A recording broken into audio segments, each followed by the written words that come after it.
ABP news आपको रखे आगे। बिहार में मंत्रिमंडल का विस्तार होना है, लेकिन इस विस्तार से पहले जो बिहार की राजनीति जिस तरीके से सुगबुगाहट ले रही है, ये क्या कुछ और इशारा कर रही है। जिस तरीके से एआईएमआईएम के 5 विधायक ने सीएम नीतीश कुमार से जाकर मुलाकात की, अब ये कयास लगाया जा रहा है कि क्या ये सभी जेडीयू ज्वाइन कर सकते हैं। ये कयास इसलिए लगाया जा रहा है क्योंकि इससे पहले बीएसपी के विधायक ने पार्टी ज्वाइन करने की जिस तरीके से खबर दी, इसको लेकर के जाहिर सी बात है हलचल बढ़ गई है। मेरे साथ एआईएमआईएम के विधायक अख्तरुल इमाम है बातचीत करने के लिए। सर, सबसे पहले तो मुलाकात कैसी रही? मुलाकात अच्छी रही। किन विषयों को लेकर आप लोगों ने? देखिए, एमआईएम जो जीत कर आई है, एमआईएम बिहार के दलितों, पिछड़ों, शोषितों, वंचितों और इंसाफ से जो महरूम आबादी है उसकी आवाज़ बनकर आई है।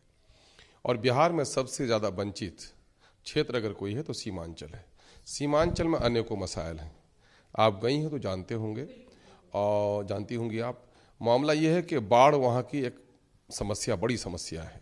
हर साल बस्तियाँ डूबती हैं और डूबने की उतनी शिकायत नहीं है जितना बस्तियों के कटने की शिकायत है। हमारे यहाँ घनी नदियाँ हैं, हिमालय के आगोश से निकलती है नदियाँ, हमारे यहाँ तेज़ धारा है और नदियों के किनारे बस्तियां हैं। हर साल दर्जनों बस्तियां विलीन हो जाती हैं नदियों में और हज़ारों घर हो जाते हैं विस्थापित। लोग डूब कर मरते हैं, मवेशी डूब कर मर जाती है, फसलें तबाह हो जाती है, खेती की ज़मीन हमारी रेतीली हो जाती है। हमारे माननीय मुख्यमंत्री जी एक शब्द बहुत अच्छा बोलते हैं और हमें भी अच्छा लगता है कि राजकोष पर सबसे पहला अधिकार आपदा पीड़ितों का है, होना भी चाहिए। लेकिन इनके पदाधिकारी जो हैं वहाँ पर पाँव में मेहंदी लगाए हुए हैं और आपदा पीड़ितों को 2017 से जो लोग प्रभावित हुए हैं, जिनका घर कटा है, कैंप में रह रहे हैं, पक्के के मकान में जो रह रहे थे वो आज झोपड़ी में रह रहे हैं, खेमे में रह रहे हैं, पीने का पानी उनको नहीं है। जो जानवरों को जिससे पानी पिलाता था आज उनके लिए वो पानी पीने का वो नहीं है। और उन पर अब तक जो आपदा नियमावली के अनुसार जो उनको दिए हैं राशि, कुछ भी सहायता की राशि उनको नहीं मिल पाई। माननीय मुख्यमंत्री से ये कहने के लिए हम लोग गए थे कि साहब वहाँ कटावग्रस्त लोगों को इंसाफ मिले। और घनी नदियाँ हैं और कटाव बहुत ज़्यादा है, जो ग्राम हमारे कटाव के शिकार हैं उनको बचाव के लिए काम किया जाए। लगभग हम लोगों ने 70 जगह और पूरा मिलाकर लगभग 100 जगह के बारे में हम लोगों ने लिस्ट दी है। लेकिन इनके पदाधिकारी 70 की जगह पर 10-5 यही लिख के भेजते हैं और यहाँ पर भी कभी कभी फंड के अभाव में योजनाएं स्वीकृत नहीं हो पा रही हैं। उस सिलसिले में याद दिलाने गए थे। 50-50 किलोमीटर घनी नदियां हैं और 50-50 किलोमीटर पर पुल बना हुआ है और उस पार माँ मरती है और बेटी इस पार रोती है और नहीं जा पाती है। 40 किलोमीटर 50 किलोमीटर की दूरी तय करनी पड़ती है। आज भी बीमारों के लिए वहाँ डॉक्टर नहीं है, हॉस्पिटल नहीं है, हॉस्पिटल है डॉक्टर से खाली पड़ा है और एम्बुलेंस भी वहाँ नहीं जा सकती। चाहे डिलीवरी के केसेज हों, चाहे कोई बूढ़ा बूढ़ी बीमार हो, इमरजेंसी केसेज हों, वहाँ पर एम्बुलेंस भी नहीं जा सकती। उस पर पुल बनाना सरकार की जिम्मेदारी थी, पुल नहीं बनाया। अब कश्तियों में पार हो रहे हैं तो एक तो कठिनाई है, दिक्कत है। अब उस पर अंग्रेजों के ज़माने का महसूल भी है कि तुमने इस क्षेत्र में जन्म क्यों लिया था, जुर्माना दो, कश्ती में पार होना है तो महसूल दो। ये सारी नाइंसाफियाँ हैं।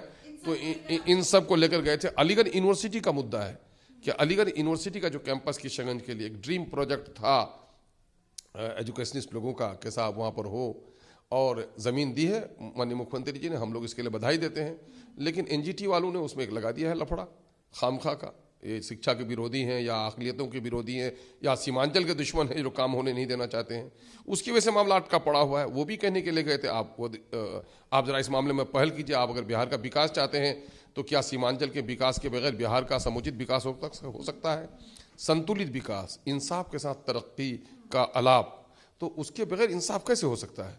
दूसरा मामला है कि हम लोग 5 विधायक चुनकर आए हैं, अच्छी खासी वोट भी हम लोग लेके आए हैं। बिहार में दूसरी पार्टियों को, जो हमसे छोटी पार्टियां हैं, जिनके पास संख्या बल कम है, उनको पार्टी का दफ्तर मिला है, हमको भी पार्टी का दफ्तर मिलना चाहिए।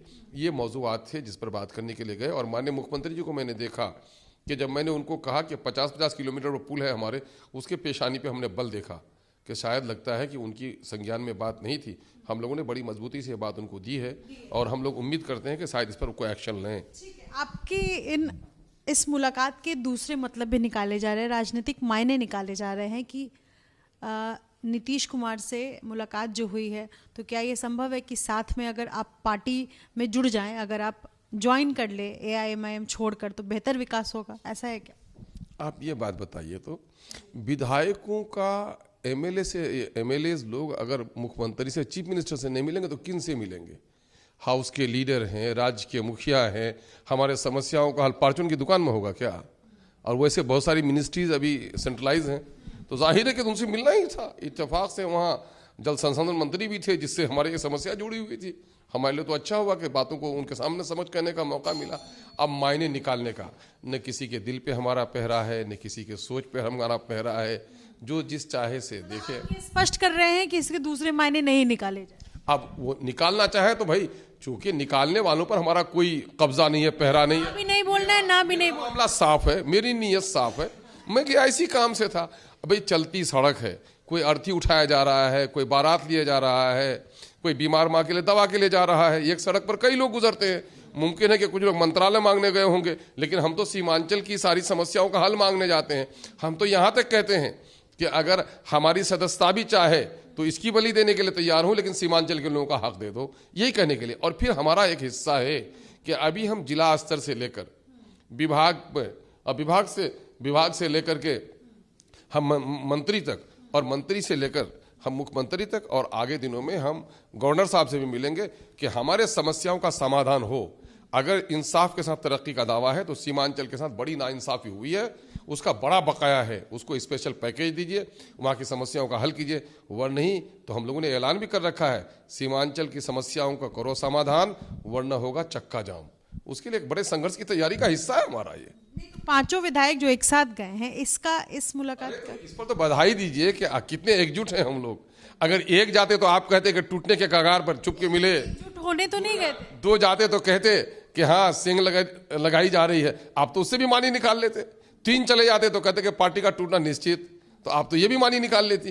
तो जब पांचों हम लोग गए हैं तो आप तो ये बताइए पूरी मजबूती के साथ, और वो गए हैं कि सीमांचल, चूंकि हम लोग जो भी जीत कर आए हैं, सीमांचल की उस मजलूम आबादी ने हमें वोट दिया है, इसलिए सीमांचल के मुद्दे को लेकर एकजुटता की लड़ाई का संकेत है ये, संकेत है ये। तो आपने स्पष्ट कर दिया जी, बिल्कुल नहीं निकालनी चाहिए लोगों को, बिल्कुल नहीं मानी निकालनी चाहिए। लेकिन चूंकि आप लोग का टीआरपी जब तक कोई गलत मानी नहीं निकालेंगे, जरा सा लोगों को मैंने भटका, गलत मायने नहीं होते।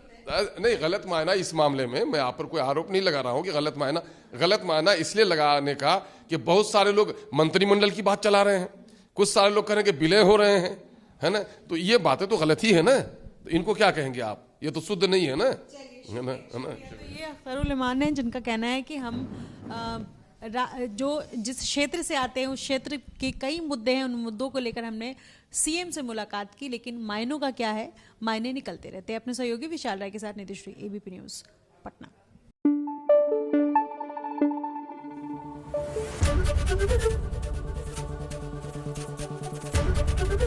एबीपी न्यूज आपको रखे आगे।